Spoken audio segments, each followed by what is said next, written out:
Have you ever watched your pet and just known? You think to yourself, I know exactly what you're trying to say. We all do it, right? But that feeling brings up a massive question.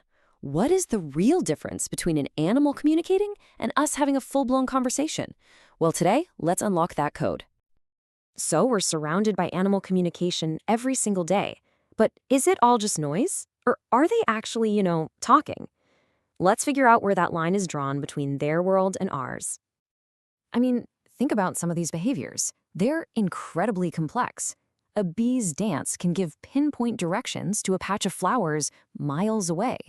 A cat arching its back is a warning you do not misunderstand. It sure looks a lot like language, but is the same thing we're doing. Okay, let's dive right in because here's our first huge clue. An animal's signal is almost always tied directly to what it means. A dog's growl is the threat. The sound and the action are one and the same. But our word dog, it's just a collection of sounds. We've all just agreed that those sounds represent that furry, four-legged animal. There's no real connection at all. So, how do we sort this all out? Well, luckily for us, we've got a roadmap. A linguist named Charles Hockett came up with this brilliant checklist of design features. Basically, the essential ingredients for what makes a true language. We're going to use his list to see how things stack up. All right, let's grab that checklist and start cracking this code. Let's see what really, truly sets our language apart. First step on the list, arbitrariness. Now, that sounds like a complicated word, but it's exactly what we were just talking about with the word dog. It just means that our words are symbols. The sound itself doesn't mean anything. It's our shared agreement that gives it power. Think about it this way. There's nothing elephanty about the word elephant. We could have called that big, gray animal a blork or a gleep, and as long as we all agreed on it, it would work just fine. That right there is arbitrariness in action. Okay, next feature on Hockett's list, this one's all about how we get language in the first place. And here's the kicker. For us, it's not automatic. It has to be passed on, culturally. We have to learn it from the people around us. And the difference here is just fascinating. A bee doesn't have to go to dance class, right? That communication is hardwired, it's in its genes. But a human child, if they grow up without ever hearing language, they'll simply never learn to speak, period. Our language is learned, not born. Okay, so our words are random symbols, and we have to learn them. But what about the actual building blocks, the sounds themselves? Are we special just because we can make way more noises than any other animal? You'd think so, but check this out. The answer is no, not really. A fox can make about 30 distinct sounds. We humans, we have around 40. We don't have some massive advantage here. So the magic isn't in the number of sounds we have. It's all about what we do with them. And that brings us to this really cool kind of mind-bending feature called duality.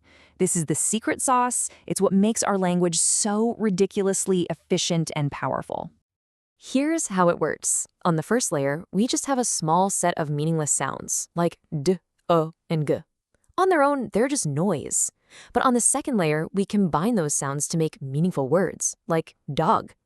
And hey, rearrange those exact same sounds, and you get God, a totally different meaning. This two-layer system is our linguistic superpower.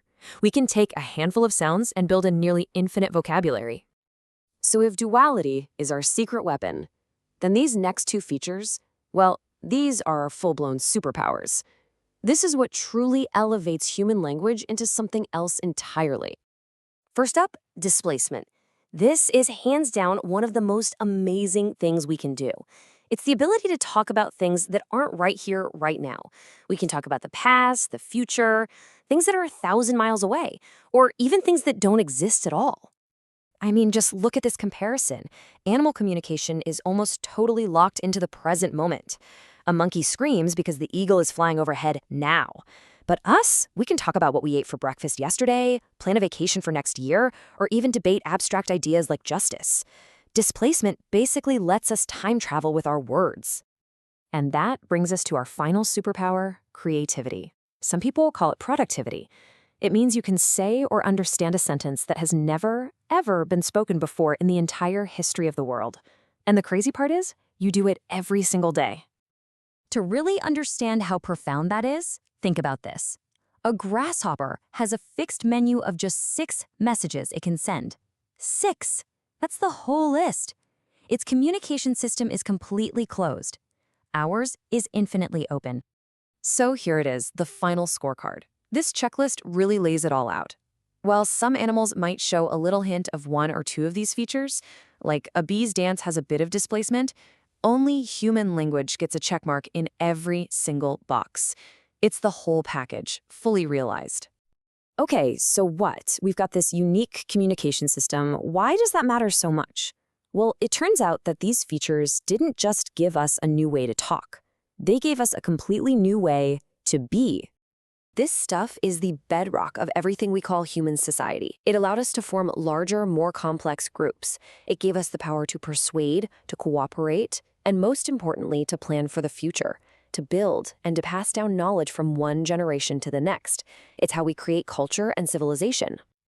And this whole revolution probably kicked off around 100,000 years ago, after our bodies evolved the right vocal tools and we started seeing the world in a shared way. That final piece just clicked into place. The naming insight. That amazing aha moment of realizing a sound could stand for a thing. So here's the bottom line. Animal communication, as complex and amazing as it is basically a toolbox for dealing with reality as it happens. Human language? That's a construction set for building infinite new realities, all from just a handful of sounds. And that leaves us with a pretty fascinating thought to end on. We've cracked the code. We know what makes our language special.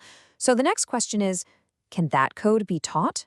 Could we one day share this incredible world-building power with another mind?